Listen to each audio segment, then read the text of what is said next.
করেছে। না না না, রিসাইটেশন করেছে। আর জানো, পিয়াসাও আমার গাইতে যায় তো, ও আজকে ডান্স করেছে। আর দেখো, দুটো লজেন্সও দিয়েছে। উফ, এই শেষ হয়ে গেছে। যা গিয়ে হাত পা ধুয়ে নে, আমি খেতে দিচ্ছি। ওকে।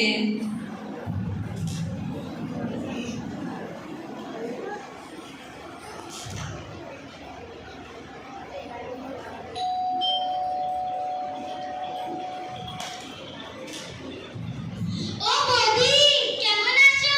ভালো আছি গো। তুমি আজকে এই সময় এলে? তোমাকে তো বলেছিলাম 10 তারিখে আগে আসবে। ও বৌদি, আমি টাকা নিতে আসিনি। দুটো খুব ভালো শাড়ি আছে, তোমাকে দেখাতে এসেছি। না না না, মাসে পেটে নেওয়া যাবে না, তোমার দাদা খুব রাগ করবে। আগে 2000 টাকা বাকি আছে। ও বৌদি, এখন টাকা দিতে হবে না, এখন দেখে নাও, পছন্দ হলে নিয়ে নিও। এই দেখো, এটা একদম ট্রেন্ডিং আছে। ये कलर आप पे बहुत जचेगी। সে তো বুঝলাম, দামটা শুনি একদম জলের দাম, সির্ফ 1500 रुपए। ওরে বাবা, না না না, অনেক দাম, তুমি নিয়ে যাও, এখন একদম টাকা নেই। আরে ভাবি জি, ले लीजिए ना, টাকা পরে দেবেন। না গো, এতগুলো টাকা খরচা করলে তোমার দাদা খুব রাগ করবে। এই সবে দাদা 1000 টাকা খরচা করলে স্কুটিটা সেরাবো, আবার এতগুলো টাকা? না না না, তুমি নিয়ে যাও। ঠিক আছে, তাহলে আসছি।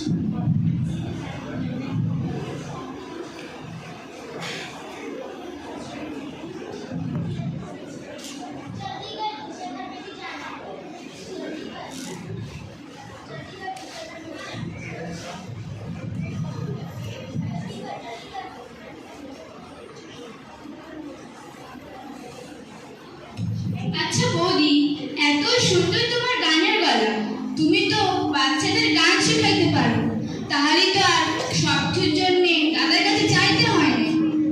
ওসব কথা তো থাকবি বলা, এই লিটার মাইনেটা দাদা দিয়ে গেছে। টাকাটা দিয়ে তুমি খুব ভালোই করলে বৌদি। আর স্বাধীনতা দিবস বাড়ির জন্য মিষ্টি কিনে দেব। কিন্তু বৌদি, তুমি কি এখন স্বাধীন?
जिसको